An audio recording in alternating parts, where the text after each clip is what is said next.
You could be larger than life, bigger than the world, living out the hopes and dreams of every boy and every girl.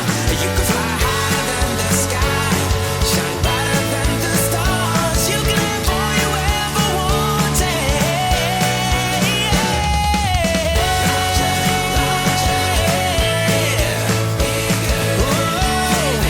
Hopes and dreams, every boy. You could fly higher than the sky, shine brighter than the stars. You could have all you ever wanted. You know you could.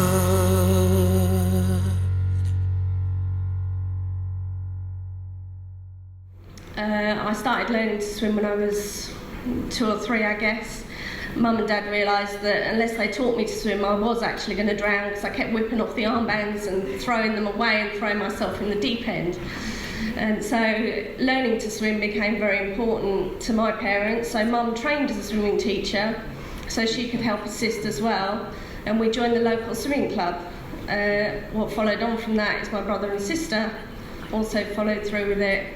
And we all went on to compete in one way or another through swimming. School-wise, yes, bullying happened on and off, but more often than not, I was a happy-go-lucky child, brushed off a lot of the bullying. Occasionally it used to affect me. There's not much that I haven't heard. There's nothing you can say to me that would offend me, because I've been there, seen it, done it, and got the t-shirt. I guess I had my most fun at secondary school, certainly with the school trips. One of the ones I did was a skiing trip. One of my teachers, rather than help me when I fell headfirst into the snow with my arms still attached and disappearing off into the distance on a drag lift, he stood and filmed it. A member of the public had to assist me. My dad told me off when watching the video for being the only student that swore on camera. However, I thought it was justified. But life carried on. I started to reject artificial limbs probably around the age of 14, 15. I found them uncomfortable. I found them extremely heavy. I'd gone from wearing a hook to wearing an electronic arms. Those I found extremely heavy, so I said no thank you, but you know, we'll keep it on the back burner. I want a cosmetic hand, something that looks a bit more human, is what I think I said to them at the time, rather than something that makes me look like a robot. I also wanted something that looked a bit more my sort of size, rather than making me look like Arnold Schwarzenegger with a socket on this side and Minnie Mouse on this side, having slim arms. So they then made me one of those, which I hardly ever wore, and more often than not got left at school. I continued through school. I was quite determined to play musical instruments, which I got quite heavily involved with. I taught myself to play piano. I got involved with running things like recorder groups and choir groups, which were very popular at school. I got involved in all the stage productions, so I was never a shy person. If somebody said to me, you can't do that, I'd say, watch me, and then go ahead and do it. School were quite proactive with trying to get extra help and things, which I quite venomously sort of pushed it off and said, no thank you, I don't want any help. I was always a bit like that. I think that comes from sort of mum and dad again, sort of saying you're not going to be disabled, you're going to be able-bodied, you're going to do these things. After leaving school, I went on to go and work in London, eventually running help desks and running a team of staff myself, until I fell pregnant with my first son. And having a baby was a whole different concept. All of a sudden, you've got somebody else to care for. Having never complained about not having 2 arms, I now complain regularly about not having 10, because that's how many I need to look after. What I have now is 3 boys. After having 2 children, I decided that actually I quite liked having children around, fortunate for the boys. But I'd go into childminding, which I did from home. And after doing this for 3 years, I decided actually I quite like a career that worked with children also. So I started looking at my options. And within that, children's nursing came up, but I needed to get the qualifications to actually get myself into university. So I started an access course to health and nursing. that went through really well, and then I had to apply to university, which is where probably I met my most resistance, if you like. I had to convince these people that I could be an effective nurse and I could work safely, not only for my safety but for my patients' safety as well. I did get a place at university. I got a place at Greenwich University and I worked with them, and there were certain procedures we had to change throughout the process of uni, certain aspects of nursing that had to be changed, and it had to go to the board of the university and then on to the NMC, which is the Nursing and Midwifery Council, to approve the exams so that I could then go ahead and pass them. This was done, fortunately, with the support of a very supportive tutor who also believed in me, but believed in my philosophy of I'm not disabled. She was able to help me carry on through and actually obtain my diploma in nursing. In the meanwhile, with all this also going on, I got back into swimming and started swimming competitively again. But it was quite clear that unless I got classified to swim, I'd be disqualified, as the rules are that if you don't touch the end of the pool with two hands in breaststroke and butterfly, you get disqualified. This rule you can't change, it's a rule. So the only option was to get classified, which I did, and then went on to swim at nationals. I do still swim for my own club, and I still swim for the Masters, but I do enjoy the disability meets as well, and I do quite well at them. After completing my diploma, I then went on to get a job at Tunbridge Wells Hospital, which is now where I work. I work on the paediatric ward, which is general ward, so we deal with anything and everything that comes through the door. Work has been very good. Training is still progressing. Changes do still need to be made, and I am working with the upper management within the hospital and with the RCN to helpfully change policies and procedures so that it incorporates people with disabilities or people that are different to be able to go on and continue with those tasks. And hopefully that is changing. Hopefully also by becoming an RCN rep, I can also represent nursing for those people that want additional help or need advice. That's something that I'm pushing. More recently, I've just done a talent ID weekend for triathlon and hope to follow through with the British triathlons next year when the new season starts, as I thought, well, bit of spare time on my hands, I may as well find something else to do, as well as the swimming and the nursing and being a mum to 3 children and everything else. I'll try triathlon as well, so I'm hoping to follow through with that and get some support from my limb centre to now get an arm made. Having not worn them for quite a long time now, I now need something to enable me to ride the bike but also quickly change, which they are supporting, my technician's supporting that. So I'm hoping to follow through and get that and do quite well in some of the competitions next year. You never know, I may or may not, but we'll give it a go. But yeah, the boys, from their perspective, I suppose I hit my first milestone with them when my eldest went to nursery and turned around to me and said, "Mum, everybody else's mum is weird."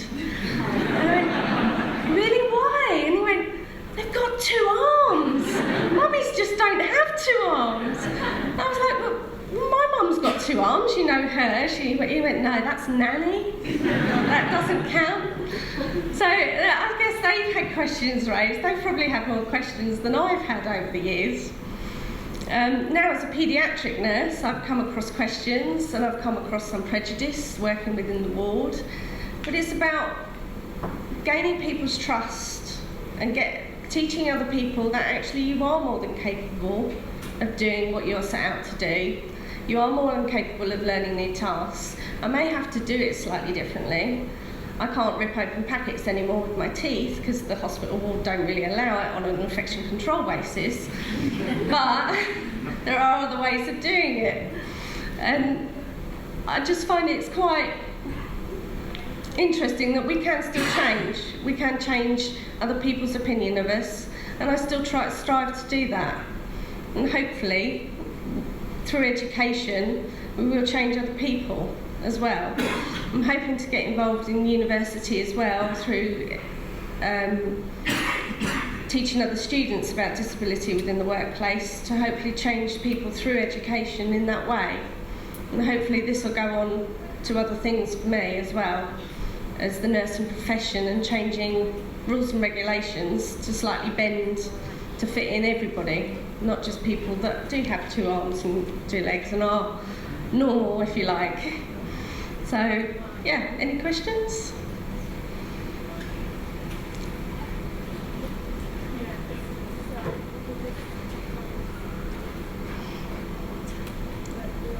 Just tell me, you take on all these challenges, who are you trying to prove it for? You or the Me. kids or someone else? No, me.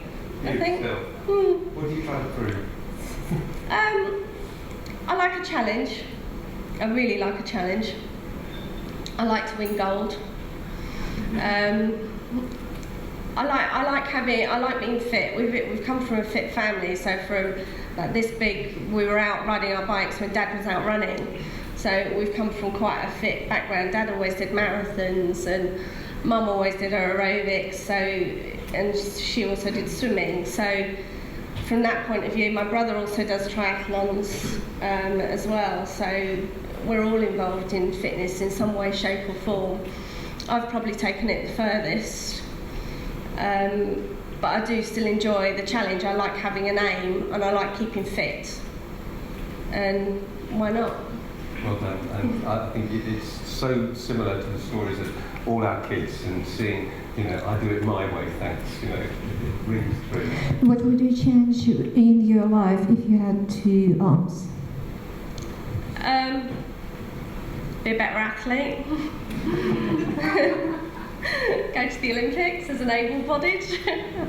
What about profession? Would you choose different or is it the same? I'd been a doctor. I'd probably gone on to be a doctor. I probably would have pushed my training further, and I probably would, either that or I would have gone into nursing earlier. I love my job. I love my career choice. It's an excellent career choice. I love working with children and families, so I get an awful lot of job satisfaction out of it. The profession has an awful lot to give, and it also has a long way to go with accepting people with disabilities and that are different. But they are accepting that, and they are open to that. So, if I had 2 arms, I probably wouldn't be able to change that. But as I am different, I can change that. I can make these differences. And not only that, we have a new generation of kids coming through the system, through all our education systems. And if we start changing things now, and changing our policies and procedures to incorporate people that are different, it makes it easier for people following on through. I guess you feel it as an advantage. It is. It is. I stick out like a sore thumb, but I'd rather that than be just Joe Bloggs standard.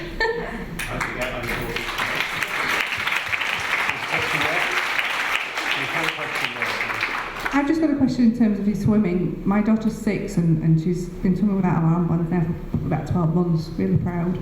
Did you ever use any prosthetics, or Not for the water. have you had to tailor your techniques in any different way? Or? I do swim. I drop my left hip slightly to keep me in a straight line. I did get seen by a coach a few years ago that said I was overcompensating, possibly with my right arm. It's about keeping in a straight line and not hitting the barriers when you're in a gala, because you'd get disqualified. So every other stroke I'd bring it round my body to sort of push the water around me to keep me in that straight line, and they said I was overcompensating. I do still do that, but I probably do it every 3rd or 4th stroke now rather than every other stroke, because it was slowing me down as well. So there are techniques. I'm quite happy to talk to you later on as well about it. That would be if you wish really to. good, yeah. And there are certainly clubs that can help you, and certain coaches. There's your regional disability groups now are holding regional meets, and they're for children of any ages, can go to those, and adults that can get advice from coaches. They've got coaches at those sessions and they've got other people as well who train. Great, because I think that's the thing. Obviously, my daughter's in just a normal swimming group and being taught for want of a better word, the normal way, and is that the right way or is it different? It is the right way.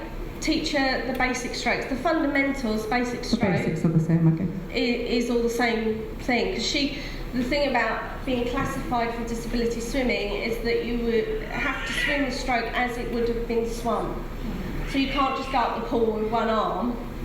You have to use both arms in front crawl or butterfly. You have to physically look as if you're doing the stroke as it should be done, and then you don't get disqualified.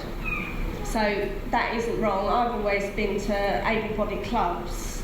However, I've found these regional meetings that I've been to more recently with specific coaches for community swimming.